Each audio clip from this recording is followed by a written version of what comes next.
പേരാമ്പ്ര നിയോജക മണ്ഡലം എന്ന് പറയുന്നത് നമുക്കറിയാം LDFന്റെ സംസ്ഥാന കൺവീനറും ഒപ്പം തന്നെ മുൻ മന്ത്രിയുമൊക്കെ ആയിട്ടുള്ള TP രാമകൃഷ്ണന് സ്വന്തം നിയോജക മണ്ഡലമാണ്. സാധാരണയായി LDFന് വലിയ മേൽക്കൈയുള്ള ഒരു മണ്ഡലമായിരുന്നു പേരാമ്പ്ര എന്ന് പറയുന്നത്. പക്ഷേ തദ്ദേശ തെരഞ്ഞെടുപ്പോടുകൂടി കഴിഞ്ഞ ലോക്സഭാ തെരഞ്ഞെടുപ്പോടുകൂടി കാര്യങ്ങൾ മാറിമറിയുന്ന ഒരു സാഹചര്യമാണ് നമുക്ക് കാണാൻ കഴിയുന്നത്. ഈ പേരാമ്പ്ര ഇത്തവണ UDFന് അനുകൂലമാകുമെന്നുള്ളതാണ് UDFന്റെ ക്യാമ്പ് വലിയ തോതിൽ വിശ്വസിക്കുന്നത്. അതിനൊരു കാരണമായി അവർ ചൂണ്ടിക്കാട്ടുന്നത് ഈ തദ്ദേശ തെരഞ്ഞെടുപ്പിലെയും ഒപ്പം തന്നെ കഴിഞ്ഞ ലോക്സഭാ തെരഞ്ഞെടുപ്പിൽ ഷാഫി പറമ്പിൽ അടക്കമുള്ളവർ നേടിയ ഒരു മേൽക്കൈ തന്നെയാണ്. പേരാമ്പ്ര നിയോജക മണ്ഡലം ഇത്തവണ UDFനൊപ്പം ലഭിക്കും, അല്ലെങ്കിൽ UDFന് കിട്ടും എന്ന് പറയാനുള്ള പ്രധാനപ്പെട്ട കാരണമായി UDF വൃത്തങ്ങൾക്ക് ആത്മവിശ്വാസം നൽകുന്ന ഒരു പ്രധാനപ്പെട്ട ഘടകം എന്നത് നമ്മൾ എടുത്തു പറയേണ്ട കാര്യമാണ്. അവിടെ പേരാമ്പ്രയിൽ UDFന് വേണ്ടി മുസ്ലിം ലീഗ് ആയിരിക്കും കളത്തിലിറങ്ങാനുള്ള സാധ്യതകളുള്ളത്. ഇപ്പോൾ സീറ്റ് വിഭജന ചർച്ചകൾ വളരെ സജീവമായി നടക്കുന്ന ഒരു ഘട്ടമാണ്. ആ സീറ്റ് വിഭജന ചർച്ച നടക്കുമ്പോൾ ഈ പേരാമ്പ്രയും നാദാപുരവും വെച്ചുമാറുന്നത് സംബന്ധിച്ച ഒരു തീരുമാനം, ഒരു ആലോചന നടക്കുകയാണെങ്കിൽ ഒരുപക്ഷെ നാദാപുരം സീറ്റിലേക്ക് മുസ്ലിം ലീഗ് വരികയും പകരം പേരാമ്പ്രയിൽ കോൺഗ്രസ് വരികയും ചെയ്തു കഴിഞ്ഞാൽ അവിടെ കോൺഗ്രസിന്റെ സ്ഥാനാർത്ഥിയായിരിക്കും. അങ്ങനെയാണെങ്കിൽ യുവമുഖമായിട്ടുള്ള KM അഭിജിത്തിൻ്റെത്, KPCC മുൻ അധ്യക്ഷൻ മുല്ലപ്പള്ളി രാമചന്ദ്രൻ എന്നിവരുടെ പേരുകളായിരിക്കും UDF പരിഗണിക്കുക. അതല്ല, നേരെ മറിച്ച് മുസ്ലിം ലീഗ് തന്നെയാണ് മത്സരിക്കുന്നത് എങ്കിൽ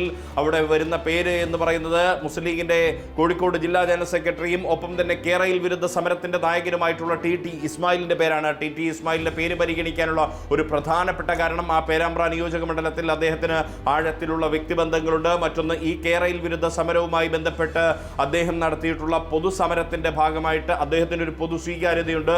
ആ സ്വീകാര്യത ഒരു പ്രധാനപ്പെട്ട ഘടകമാണ്. കൂടാതെ ഞാൻ നേരത്തെ പറഞ്ഞതുപോലെ ഇക്കഴിഞ്ഞ തദ്ദേശ തെരഞ്ഞെടുപ്പിലും ലോക്സഭാ തെരഞ്ഞെടുപ്പിലും UDFന് ലഭിച്ച ഒരു മേൽക്കൈ, ഒപ്പം തന്നെ എണ്ണയിട്ട യന്ത്രം പോലെ പ്രവർത്തിക്കുന്ന ലീഗിന്റെ സംഘടനാ സംവിധാനം, ഇതൊക്കെ അനുകൂല ഘടകമായി വരുമെന്നാണ് UDF പ്രതീക്ഷിക്കുന്നത്. അതുകൊണ്ട് തന്നെ TT ഇസ്മായിലായിരിക്കും അവിടെ ലീഗാണ് മത്സരിക്കുന്നതെങ്കിൽ UDFന്റെ സ്ഥാനാർത്ഥിയെ വരാനുള്ള സാധ്യത.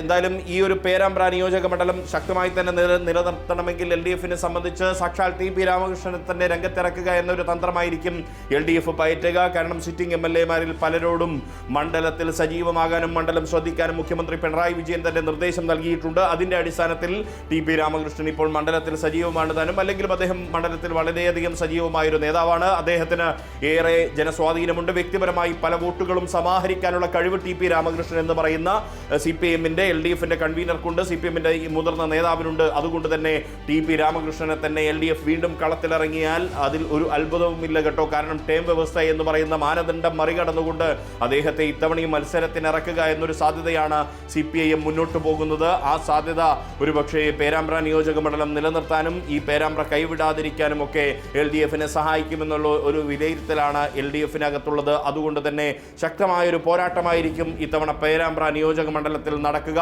LDFന്റെ കൈവശമുള്ള പേരാമ്പ്ര നിയോജക മണ്ഡലം ഇത്തവണ UDF പിടിക്കുമോ? തദ്ദേശ ഭരണ തെരഞ്ഞെടുപ്പിലെ ആ ഒരു ഫലം, ഒപ്പം തന്നെ ലോക്സഭാ തെരഞ്ഞെടുപ്പിലെ ഫലം, അത് നിയമസഭാ തെരഞ്ഞെടുപ്പിൽ പ്രതിഫലിക്കുമോ? ഭരണവിരുദ്ധ വികാരം LDFന് തിരിച്ചടിയാകുമോ? അതല്ല, TP രാമകൃഷ്ണന്റെ വ്യക്തിപ്രഭാവം LDFനെ തുണയ്ക്കുമോ? ആ പേരാമ്പ്ര നിയോജക മണ്ഡലം നിലനിർത്താൻ LDFനും CPM-നും സാധിക്കുമോ എന്നുള്ള കാര്യങ്ങളാണ് പ്രധാനമായും പരിശോധിക്കുന്നത്.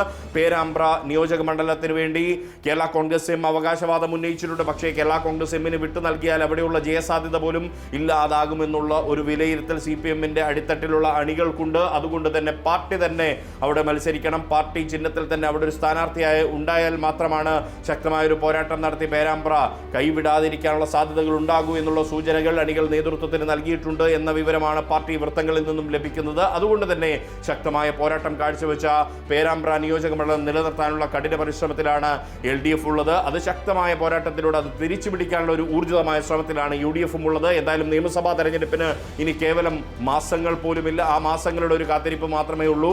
ആ മാസങ്ങൾ പിന്നിടുമ്പോൾ നമുക്ക് കൃത്യമായൊരു സ്ഥാനാർത്ഥി ചിത്രം തെളിയുമ്പോൾ അത് കഴിഞ്ഞ് ഈ പോരാട്ടം നടക്കുമ്പോൾ നമുക്കറിയാം പേരാമ്പ്ര ആർക്കൊപ്പമായിരിക്കും.